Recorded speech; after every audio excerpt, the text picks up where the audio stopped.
for cash crisp and cold,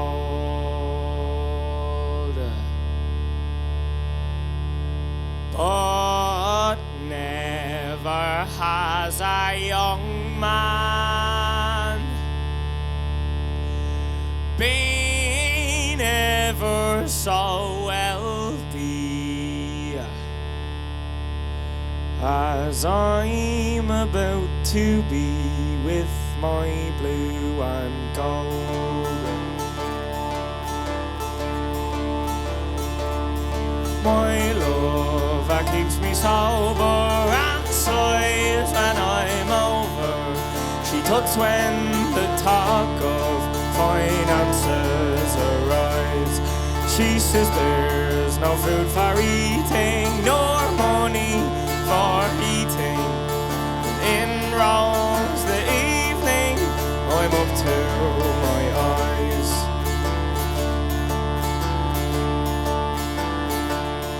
But she doesn't know that despite rain and snow, we will not be going cold. Don't worry, my dear, look what I have here. A ticket of blue and of gold. I've nothing in me pockets except the old liner. My wallet is pining for cash crisp and cold. But never has a young man been ever so wealthy as I'm about to be with my blue and gold. Now there's nothing in me pockets except the outliner. My wallet is pining for cash crisp and cold. But never has a young man been ever so wealthy as I'm about to be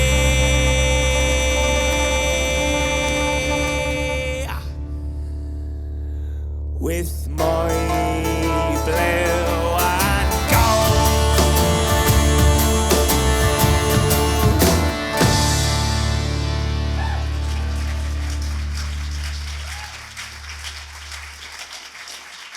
Blue and Gold from Madra, Salach, performed in front of a live audience at Windmill Lane Recording Studio in Dublin for our Sense of Place Dublin series. That's a song from their EP, It's a Hell of an Age. Madra, Salach, welcome to the Royal Cafe. Thank you very much for having us. So, Paul, that was on the EP that came out earlier this year, but that song has its roots a little earlier when you were in your early 20s. What does Blue and Gold refer to?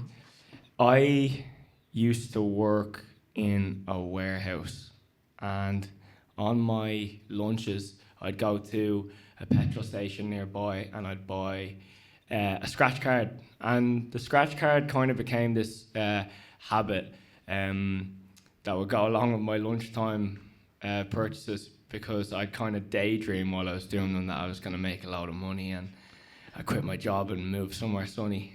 That never materialized. Surprise, surprise. But we got a decent song out of it anyway. Yeah. And it's all, buying a scratch ticket's all about the anticipation, the possibilities. That's correct, yeah. There are 6 of you in the band now, and most of you have known each other for a long time. This band came from merging other projects together. How did you end up forming the band? Yeah, in a sense, there's not really a nice, neat story about how we formed. Dublin's small, and we were all into alternative music, so we all knew each other. And so we were all playing in different bands, operating within different genres. And one half of us, we decided that we wanted to just play ballads and folk songs in pubs in a way that was not aspirational at all. It was just that we wanted to, we liked drinking and singing these songs. We said, imagine if we, swindled someone to give us a bit of money while we drank and sang these songs.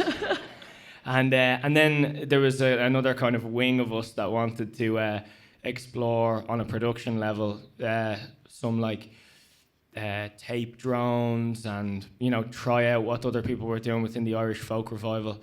And I don't know exactly when it merged, but I'm glad it did. And now you've got the 6 of us here. Too many mouths to feed, though. Was there a common musical ground that you guys found, artists that you all were into? Yeah, I think In Dublin, when I was a younger teenager, what was in vogue was, and I don't want to offend anyone who's into their dance music, but really, really ugly house and techno. That was Dublin youth's bread and butter. And so whenever you found anyone who was into like guitar music or anything alternative, that was a quick bond just struck up. So it was all big heavy hitters from Ireland and the UK and the States, you know, Pixies and Britpop stuff. So all of that was common ground, definitely. Yeah. I know you don't qualify yourselves as trad musicians, but there's obviously an element of that to what you're doing. So I do want to know, what are your earliest memories of traditional Irish music? Was it part of your life when you were growing up?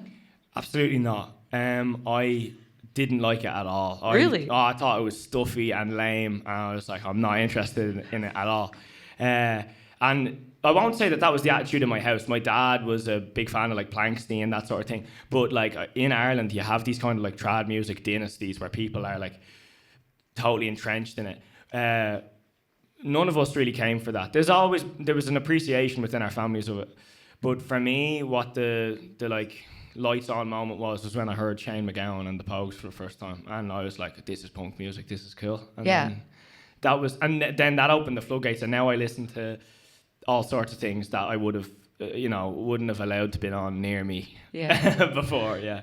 Give us a Pogue song that you like that we can play a clip of. Oh, well, I'll give you the song that I remember it turning the lights on was Sally McLennan by the Pogues, and because I remember those backing vocals, the shouting backing vocals, and I loved punk music, and I remember just going, this is a punk song, and then I was like, oh, it's cool then.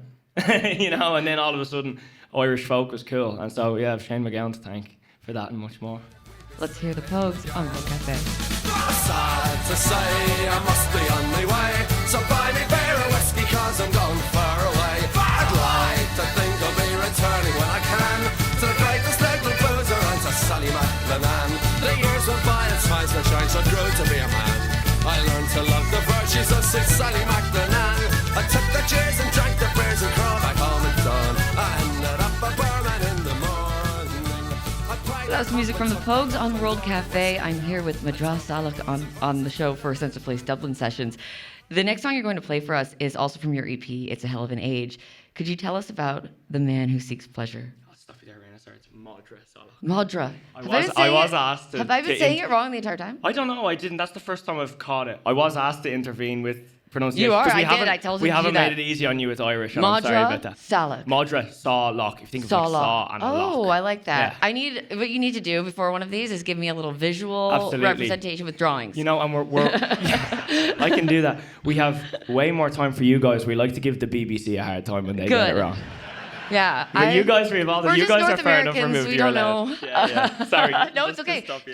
Thank you. I'll make sure that I Madra Salach. Perfect. Beautiful. The next song that you're going to play for us is also from your EP. Could you tell us about The Man Who Seeks Pleasure?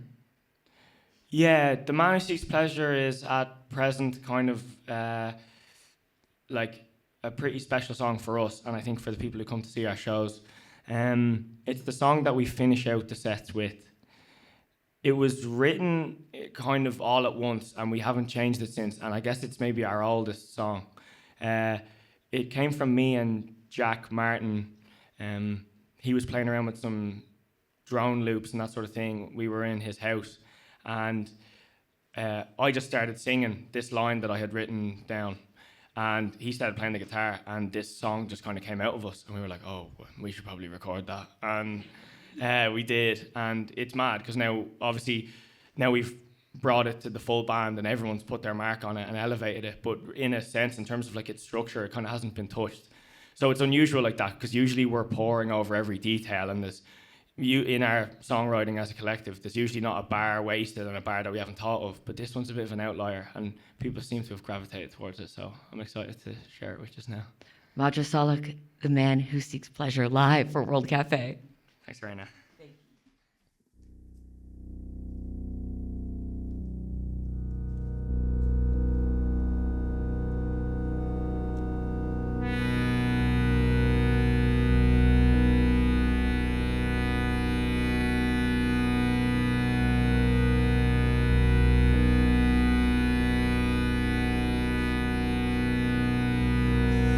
I lie down in the dew.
with nil but a name.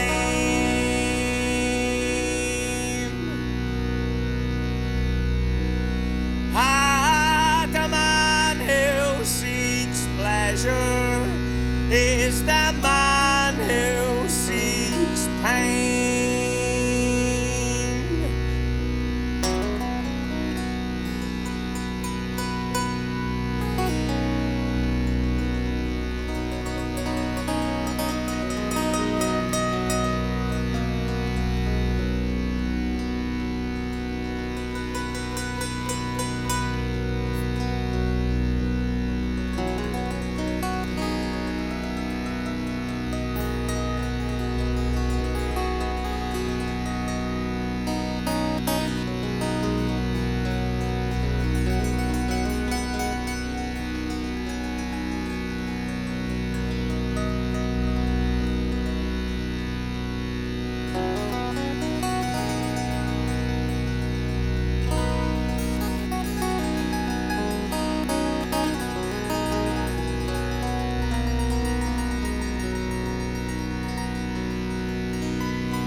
I knelt down to kiss you,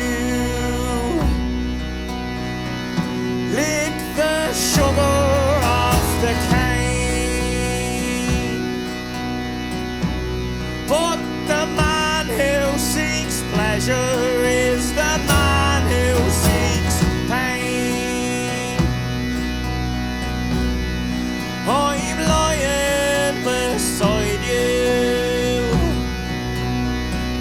I've been drenched from the rain. The man who seeks pleasure is the man who seeks pain. I knelt down to kiss you, lick the sugar off the cane. The man who seeks pleasure is the man who seeks pain. I'm lying here naked, I have nil but a name. Your man who seeks pleasure is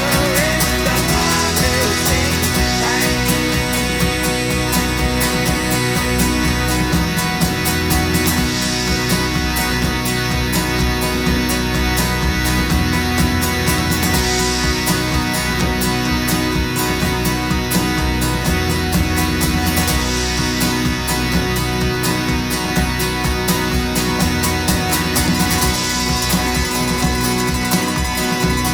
who seeks pain.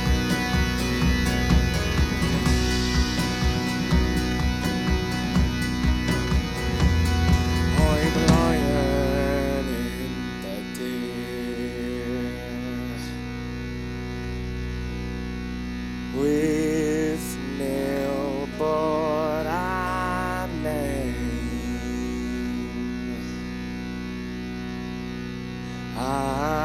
The man who seeks pleasure is the man who seeks pain. I knelt down to kiss you, lick the sugar off the cane.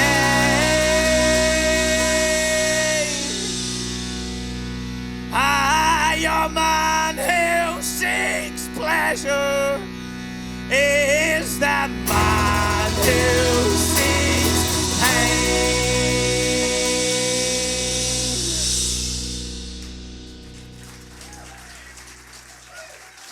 Madra Salach performing The Man Who Seeks Pleasure in front of a live World Cafe audience at Windmill Lane Recording Studios in Dublin for our Sense of Place Dublin sessions. I'm Raina Duras, chatting with Paul Banks from the band. We talked about your folk sort of influences, and you mentioned things like adding in drone and stuff like that. Some of that droning sound is coming from the instrument behind you here. Yes. Could you tell us what it is? Yeah, so it's called a harmonium. There we go, Max. To the listeners, he just put out his lovely hands to display it there. His well-manicured hands. It's called a harmonium. It's an Indian instrument. I wish that I was more knowledgeable now about how it was taken into the canon of Irish folk music. But much like all folk music, Irish folk and traditional music has kind of dipped into. I know that the bouzouki came from Eastern Europe and I think the Balkans and is now very much used in Irish folk, but it's Indian originally and it's beautiful on its own. It's an instrument that like you can just push one key. It's like a piano setup and then it's hand pumped and you can just push one key and play it and it's beautiful. It's unlike any other instrument I've ever heard, to be honest. Yeah. And I just think it's interesting to hear you use that to like this traditional instrument to use that to make that droning sort of sound that I don't know if people would expect that's where it is coming from.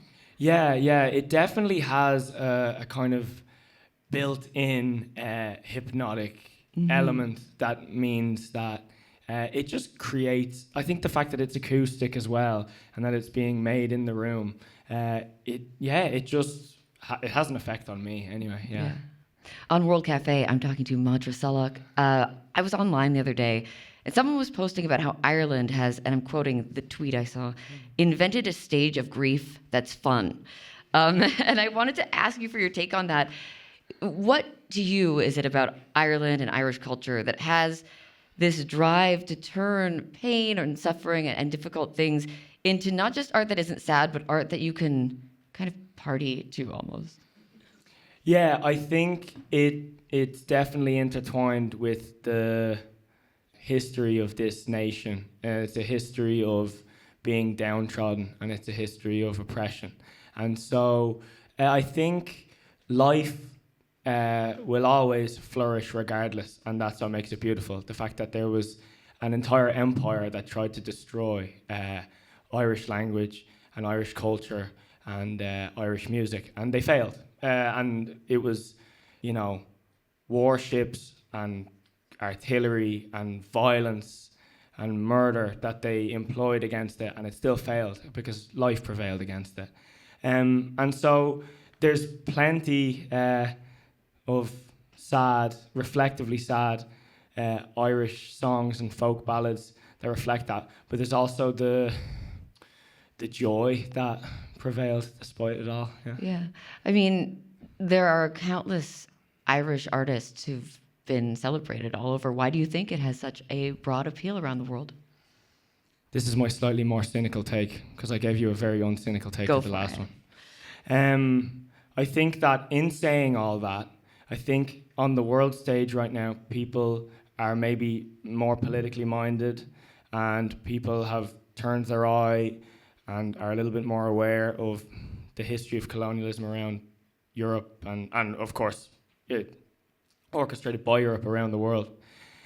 I think that Ireland is certainly not the only country with a rich culture that has a history of anti-colonialism, but I think that maybe it's the whitest one and the most English-speaking one, and maybe that's why people feel that it's a little bit more of a comfortable way to indulge in those feelings. So I hope that doesn't sound too cynical. I say that with a complete appreciation of Irish music. I am Irish, but I think that maybe that's why people have been so quick to take it up, Yeah, I mean, I think that's a very interesting insight. There is a song on It's a Hell of an Age called Murphy Can Never Go Home that was written in the 60s. Could you tell us about it and why you wanted to record it? It's just the message and the soul of the song. It's a song about an Irish immigrant who's in his older years living in Birmingham, who's kind of alienated himself from home in the process of leaving. And we sing it. I think we wanted to do an adaptation of it because of not only that it's a beautiful song and a story that deserves to be heard regardless of if it's pertinent today. It is especially pertinent. Young Irish people are leaving in this country in their droves. Now, there's not quite the level of economic desolation that was making people leave in the early 20th century, or like even worse, the genocide that was inflicted on this country. It's called a famine, but it was a genocide inflicted on this country in the mid 19th century. But people are still leaving this country in their droves, and people who don't want to leave, people who are leaving because of housing situation and economic situation. So I think that the Irish diaspora around the world listening to that song, whether they're listening to other versions or our version, they don't have to stretch their imagination to connect with what's heartbreaking about that. This song was written by a man called Mick Curry. Mick Curry was a political activist and folk archivist and writer. He was living in Birmingham, and he was drinking in a pub, and up at the bar was drinking this kind of older Irish man who would have been a navvy. A navvy was an economic migrant, specifically Irish, over to the UK and elsewhere over to the States, but particularly the UK. They were called navvies because they were the men employed on Britain's navigational systems. So railways, underground tunnels, motorways, and really, really hard work. I was lucky enough to meet Peggy Seeger, who was married to Ewan MacColl and was obviously a half sibling of Pete Seeger. She went out campaigning with Ewan for these navvies, these Irish workers, and said that they were out on a motorway collecting money for them, and said that while they were out there, she told me that while they were there in the 50s or 60s, she saw a young boy, like no older than 16, operating machinery in the rain and the cold and sobbing with the cold and the misery. They were absolutely left behind. I guess that's what I'm trying to focus on when Irish people have this stereotype of rough and rowdy and drinking. There's just a heartbreaking element baked in. That's not to be forgotten, that people really suffered. So anyway, this song doesn't take place on a motorway, it takes place in a pub, so that's a good thing. But he sees this older Irish man at the bar drinking, and he's a navvy, but he's getting on a bit, and he seems to have the whole world in his palms, and he's drinking, and he's dressed well, and he's spending loudly. But as the night goes on, Mick gets an opportunity to sit down with this older Irish man, and as the drink flows, and the real story comes out, that this man doesn't have the world in his hands. He's kind of he moved over looking for work, and in the process has kind of exiled himself in a funny kind of non-material way. That's a longer spiel than I usually do because you guys are a captive audience and you can't go to the bar. So thanks for that. We'll play it for you now. I hope we do it justice. This is Murphy Can Never Go Home. Murphy Can Never Go Home, Madra, Salach on World Cafe.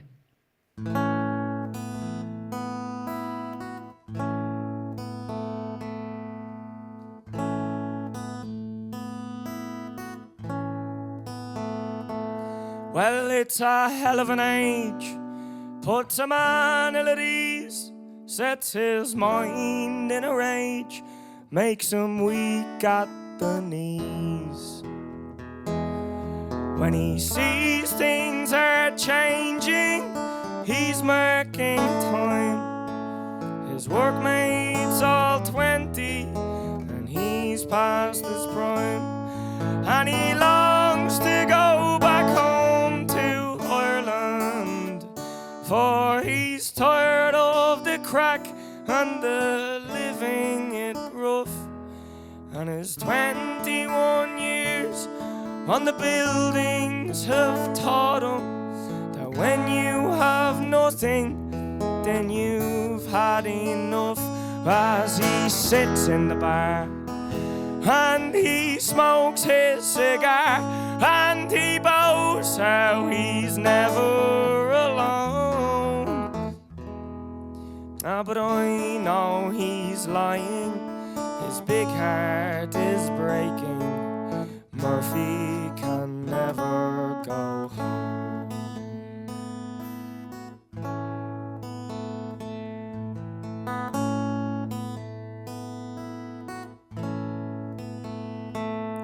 and he reads in the paper of economic miracle brought by the Yanks and the men from Japan, building the blocks of the 21st century.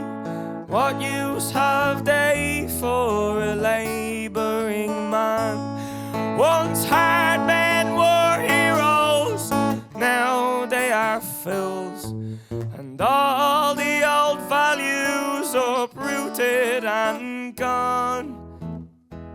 And when he woke up, he'd found that they changed all the rules. Now there's nothing to do but keep labouring on, as he sits in the bar and he smokes his cigar and he boasts how he's never alone. But I know he's lying, his big heart is breaking. Murphy can never go home.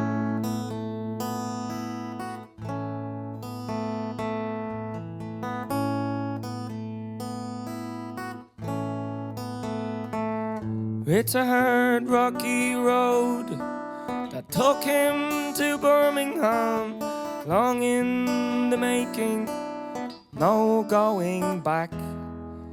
Writing no letters or words of his whereabouts, no family at all for to help him keep track. He can sit here all night in no hurry at all, for there's nobody waiting but old Father Time. And as the last drop of sunshine goes down on the brum, a song from his childhood he quietly will rhyme, as he sits in the bar and he smokes his cigar and he boasts how he's never alone. But I know he's lying, his big heart is breaking. Murphy can never go home.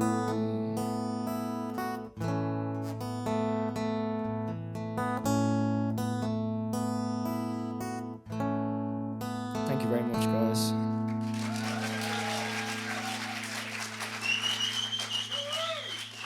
Murphy Can Never Go Home on World Cafe. I'm speaking with Madra Salach. It's our Sense of Place Dublin sessions. Paul, have you ever been tempted to leave Ireland, just yourself or as a band? Absolutely. And I'm not going to stand here and say that I'm going to be taking this great stand and staying in Dublin. I think the heartbreak is that I'd love to stay in Dublin, but the rent prices are far too high, are ludicrously high. And it means that people leave, and they leave behind families and friends and support networks, and also then you've got amazing people who this island and who this city sorely miss. I've contemplated it. I think every young Irish person has contemplated it. Yeah. What keeps you here, though? This is my home. Dublin is where I belong. I'd like to die in Dublin. I know you make plans and God laughs, but I'd like to die in Dublin, yeah. Your song Tunnel Tigers is about young Irish men going off to work in London. It makes many specific references to places in Ireland. It's originally by Ewan MacColl. Why did you guys want to do your own version of it? So, much like Murphy Can Never Go Home, this is all stuff that I've delved into only recently. Again, I didn't come from this background. I've just been becoming obsessed with it over the last 5, 6, 7 years. And there's one man in particular, his name was Frank Hart. I think he was an architect by trade, but he was a folk archivist as well. And he put together, in his later years, a load of albums, all separated by themes of folk songs that he had collected. And I think my favourite of his, it's him and Donald Lunny, and the album is called There's Gangs of Them Digging, and it's all songs about Irish labour abroad and economic migrants. So Murphy Can Never Go Home is featured on that. The Merry Wallopers did a version of Building Up and Tearing England Down. You can find a version of that on There's Gangs of Them Digging. So I've been listening to that and all of Frank Hart's stuff a lot. And I found this one, Tunnel Tigers, and the original one is really plodding and slow and kind of has like I guess it's kind of like word painting of the tunnel workers slowly plodding through the ground. And so I turned to the lads and I was like, guys, I found this song. I think we should do it slow and brooding. And Jack Lawler, bassist and backup vocalist, he went away with it and he said, oh yeah, I've written a version of that. And I said, yeah, I think we were going to do it slow and plodding. And he said, oh, you're not going to like mine because mine's really fast and it's rocking. And I sulked for a bit and then I heard his version and I was like, no, you're right. That's the one. So it's fun. I feel like, not to sound overly like self-assured, but I really do feel like I won't say breathed new life. It was already teeming with life, this song and the lyrics, but we've definitely taken it and from another angle. And that's the really exciting thing about when you rearrange these folk songs, is that there's already like beyond the nucleus, you know, like it already has a center, an emotional center. So it's like you can approach it and you can arrange it in a way that kind of like gives more light to a different aspect of the song that already existed, but it just makes it a bit clearer for people listening. Yeah. Your version is amazing, and I've been listening to it nonstop for the last 3 days. I can't wait to watch you play it live. Here's Madra Salach, Tunnel Tigers, live for World Cafe.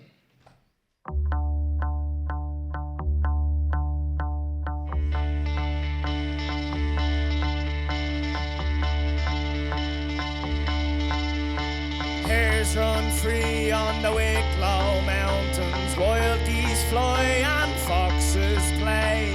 Sporting boys of Wicklow County, driving a tunnel through the London clay. Below Armada, wild ducks breeding, wild Phil gather around Loch Ray. Sporting boys of Longford County, driving a tunnel through the London clay. Up with the shields and jacket, ram it, drive on a tunnel through the London clay.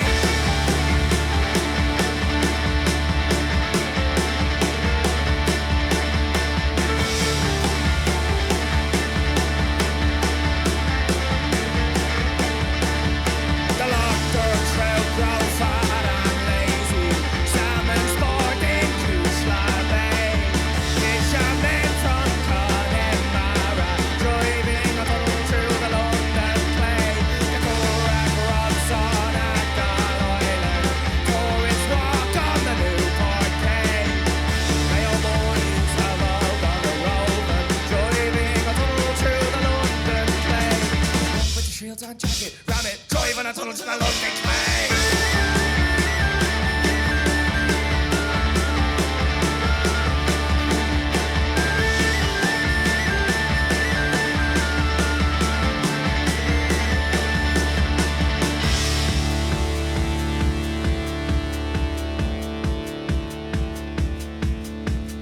Hello, girls are fine and handsome, all decked out so neat and gay.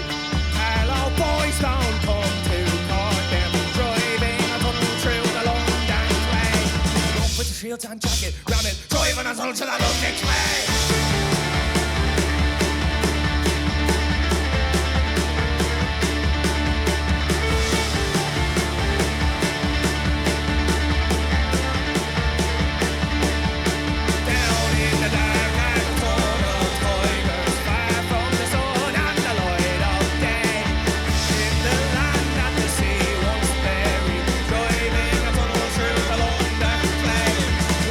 And jacket, ram it, driving us on to the London clay.